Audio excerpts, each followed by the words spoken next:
Les résultats escomptés des TOD, une forme urbaine plus compacte, une accessibilité accrue aux transports en commun, une diminution importante des gaz à effet de serre, une optimisation des investissements publics et une protection des milieux naturels et agricoles. Donc, le défi du TOD, c'est réussir à influencer le reste de la ville et comment le reste de la ville va être requalifié, va se redévelopper pour que dans l'avenir, à moyen ou long terme, l'ensemble de la ville puisse avoir recours à un transport en commun comme cela aura été le cas avec un TOD.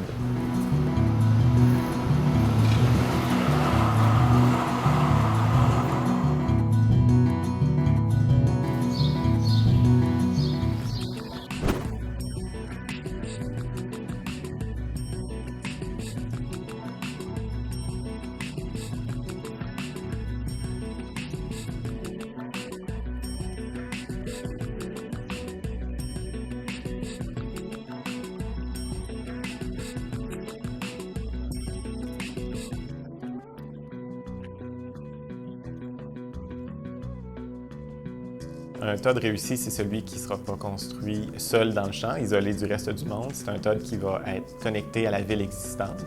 C'est un quartier qui bénéficie d'une bonne desserte en transport en commun, mais non seulement une desserte en transport en commun métropolitaine, c'est-à-dire qu'il se rend au centre de l'agglomération, mais une desserte en transport en commun local. C'est un quartier qui va bénéficier d'un cœur fort. Ça peut être un centre commercial, on s'entend, c'est des activités, des commerces de proximité, ça peut être des services, ça peut être des équipements publics ou culturels, une école, mais quelque chose qui va rassembler la communauté autour d'un événement, autour d'un équipement, autour d'une raison, un lieu de rassemblement, un espace public. Ensuite, c'est une ville, un TOD, c'est une ville qui est faite à distance de marche, une ville des courtes distances. Donc, tout doit pouvoir se faire à pied, même si on ne le fait pas nécessairement à pied, la possibilité doit être là. Et aussi, c'est un quartier où tout le monde a la possibilité de vivre, ce qui implique plusieurs types d'habitations, des logements accessibles pour différents revenus, différentes tailles, différentes configurations, tout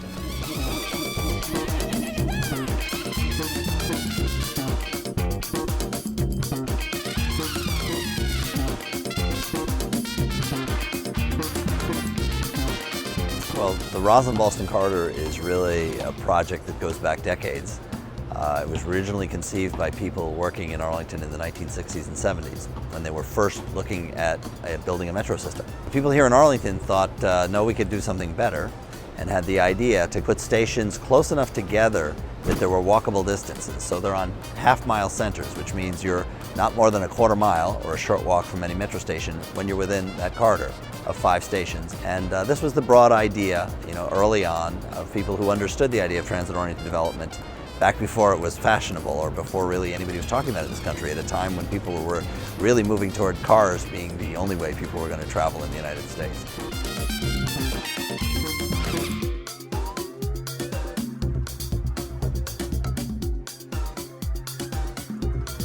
Of course, there are a lot of things that are involved in making a corridor like this work and making it successful. But I always say there are sort of 3 big things you got to get right first. The first one is having density near the station, and near means really what are you doing in the first quarter mile. One of the things we know is that about 75% of the people who are going to use a station are going to be within the first quarter mile. The second thing is getting mix of uses. So not just places for people to live, residential places, not just office space and businesses, but a mix of them, so that you have people who are coming to a station in the morning because there are places to work there, and you have people who are leaving in the morning also because they live there and they're going somewhere else, and the same thing in the evening. Otherwise, you have the pattern of everybody moving in one direction in the morning and the other direction in the evening, and you're wasting half the station, basically. And the third element is what could be called broadly urban design, but it's basically about walkability. The place has to be designed for people to walk. If it isn't walkable, it's not transit-oriented.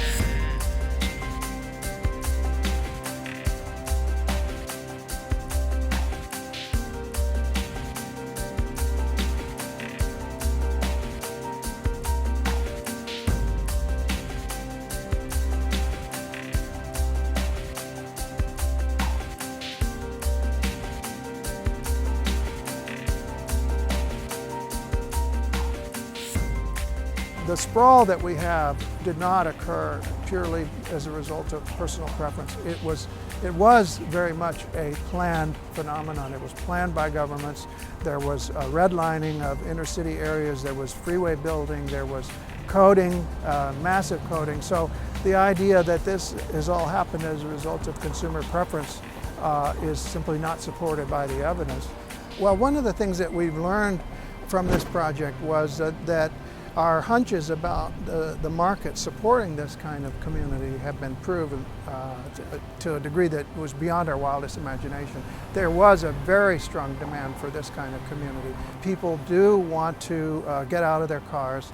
They want to live in more walkable places, places with more amenities close by.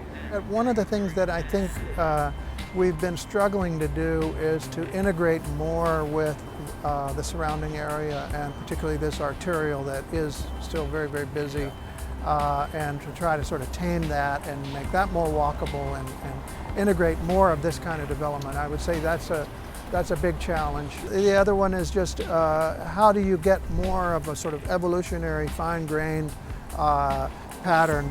You know, we had one big home builder here. It would be great to have a number of smaller home builders and more diversity and so on.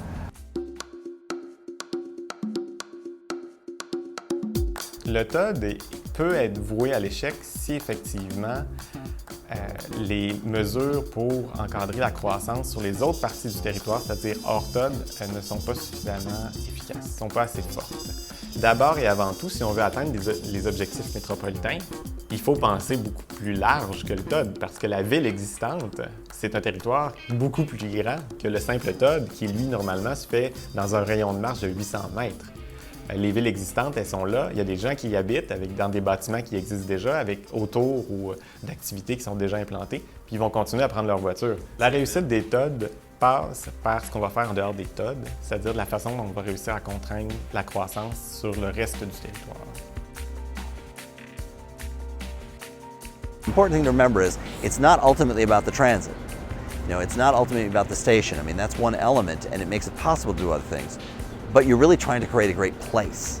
And when you're successful and you've been at it long enough, you'll have a lot of people living and working in an area that aren't actually using the station. You know, they're there because they can live near where they work. And they're walking to a lot of things. They're not using the station all the time. But the station is what made it possible. But to do that, you got to get all the elements correct.